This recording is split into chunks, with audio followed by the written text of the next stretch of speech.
ठीक है। बिस्मिल्लाहिर्रहमानिर्रहीम। आज हम लोग पढ़ेंगे उसूले मखरज। उसूले मखारिज या फिर उसूले मखरज। उसूले मखरज कितने हैं? उसूले मखरज 5 है, यानी कि मखरज के उसूल, मखरज के रूल्स वो 5 है। इन 5 हिस्सों से हमारे पूरे हर्फ की अदायगी होगी। इन 5 हिस्सों से अब देखेंगे कि वो 5 हिस्सों से कौन से हर्फ की अदायगी होती है और कौन सा हर्फ कहाँ से अदा होता है। ये जो 5 उसूल है मखारिज के, यहीं से हमारे पूरे हर्फों की अदायगी होगी, यानी कि अलिफ से या तक के जितने हर्फ हैं, 29 हर्फ हैं, उनकी अदायगी ऐसे होगी। चलिए देखते हैं। सबसे नंबर 1 पर आता है ज़ौफ़े दहन। ज़ौफ़े दहन अरबी वर्ड है और उर्दू में कहते हैं मुंह का खाला या फिर मुंह का खुला हुआ हिस्सा, मुंह का खाली हिस्सा, कुछ भी कह सकते हैं। ज़ौफ़े दहन यानी कि मुंह का खाली वाला हिस्सा। हमारे जब दोनों होंठ खुलते हैं, ये जो मुंह के होंठ के सीधे जो हिस्सा जाता है हलक की जानिब, एकदम सीधा, जहाँ ना कोई ज़बान ऊपर नीचे हरकत करती है, ना फिर दांत आपस में मिलते, कुछ भी नहीं, एकदम मुंह खाली होता है, वही हो गया ज़ौफ़े दहन यानी कि मुंह का खाली हिस्सा। आप जब अपने मुंह को खोलेंगी तो ज़बान अपनी जगह रुक जाएगी।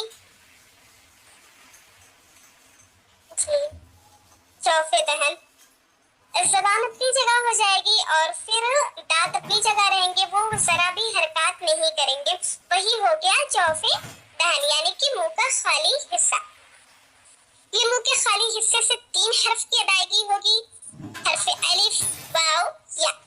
हर्फ अलिफ, हर्फ वाव, हर्फ या, ये 3 हर्फ की अदायगी होगी। मखरज हमारा एक ही होगा, मुंह के खाली हिस्सा।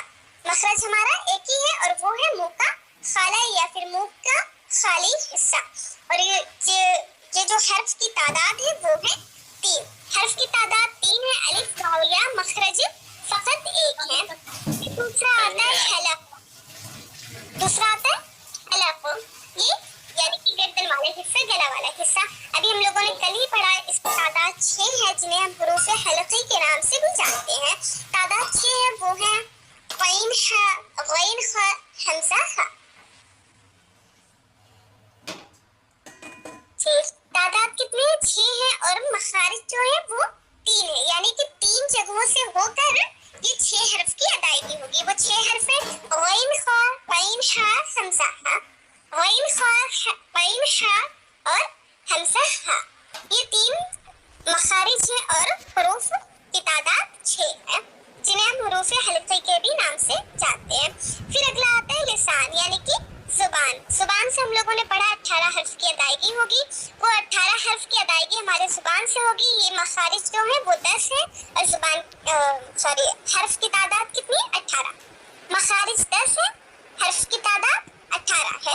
वो हर्फ है कॉफ, काफ, ता, दाल, ता, सा, दाल, वा, सा, सीन, फ़ा, जीम, शीन, या, लाम, नून, रा और हर्फ बहुत। ये पूरे 18 हर्फ हैं जो है वो हमारे लिसान यानी कि जुबान से अदा होंगे। जुबान कहीं ऊपर को लगेगी, कहीं नीचे को लगेगी, इस तरीके से हमारे पूरे 18 हर्फ की अदायगी होगी। फिर अगला आता है शफतान। शफत कहते हैं होठ को, शफतान कहते हैं दोनों होठ को, यानी कि ऊपर वाला हिस्सा और नीचे वाला हिस्सा दोनों, इसी को हम कहते हैं शफतान। और इस शफतान वाले हिस्से से यानी कि हमारे होठ से 4 हर्फ की अदायगी होगी और वो 4 हर्फ हैं फा, वाव, बा, मीम। फा, वाव, बा, मीम, ये 4 हर्फ की अदायगी हमारे दोनों होठों से यानी कि शफतान से होगी। मखरज 2 है, मखारिज कितने? 2 है, यानी कि इन 4 हर्फ की अदायगी सिर्फ 2 मखारिज पर ही डिपेंड करती है। ये 2 मखारिज से ही इन 4 हर्फों की अदायगी हो जाएगी। वो 4 हर्फ है फा, वाव, बा, मीम, फा, वाव, बा, मीम। फिर जो अगला आता है 5वां हिस्सा वो है खैसूम। खैसूम कहते हैं नाक के बासे को, जहाँ से गुनगुनाने पर जो आवाज गुनगुनाते हैं जब हम किसी भी चीज को, तो जो एहसास होता है हमें नाक के बीचों बीच में, वही हो गया हमारा खैसूम का हिस्सा, वही हो गया हमारा खैसूम का हिस्सा। और खैसूम कहते हैं नाक के बासे को, ठीक, जहाँ से आवाज की गुनगुनाहट का एहसास होता है। यहाँ से किसी हर्फ की अदायगी नहीं होती है, सिर्फ आवाज निकलती है। किसकी आवाज? गुनने की आवाज, सिर्फ गुनने की आवाज निकलती है। किसी भी हर्फ की अदायगी नहीं होगी, सिर्फ गुनने की आवाज निकलती है। मखरज एक ही है, वही है कि नाक के बासे से गुनगुनाना। और जो हर्फ है वो है 2, नून और मीम। لیکن کس صورتحال میں؟ جب نون اور میم پر تشدید ہو. جب نون اور میم پر تشدید ہو تو وہاں پر گنگناہٹ کی آواز یا پھر گنگناہٹ کا احساس ہمیں ہوگا. نون اور میم پر تشدید، آپ لوگ یہ خاص کر یاد رکھیے گا، غنہ صرف ایک ہی صورتحال میں ہوگا اور وہ ہے نون میم پر تشدید کی حال میں. نون میم پر تشدید کی حال میں. باقی کسی بھی حرف پر غنہ آئے، کسی بھی حرف پر تشدید آئے تو وہاں ہم غنہ نہیں کریں گے، صرف نون اور میم پر ہی غنہ ہوگا. حشوم یعنی کہ ناک کا باسا، مخارج ایک ہی ہے، وہی ناک میں گنگنانا، صرف آواز ہوگی، یہاں سے کسی حرف کی ادائیگی نہیں ہوتی ہے، صرف آواز، گنگناہٹ کی آواز کا ہمیں احساس ہوتا ہے. اور کس صورتحال میں؟ ایک ہی صورتحال میں، جب نون اور میم پر غنہ ہو، صرف نون اور میم، اس کے علاوہ کسی بھی حرف پر غنہ نہیں ہوگا. تشدید کی حالت میں صرف نون اور میم پر غنہ ہوگا. ٹھیک، ایسے نہیں کہ آپ لوگ کسی بھی حرف پر کہیں بھی نون اور میم آئے اور وہاں پر آپ لوگ غنہ کرتے، نہیں، صرف تشدید کی حالت میں. پھر سے دیکھ لیجیے ایک مرتبہ، جوف دہن یعنی کہ منہ کا خالی حصہ. جوف دہن کہتے ہیں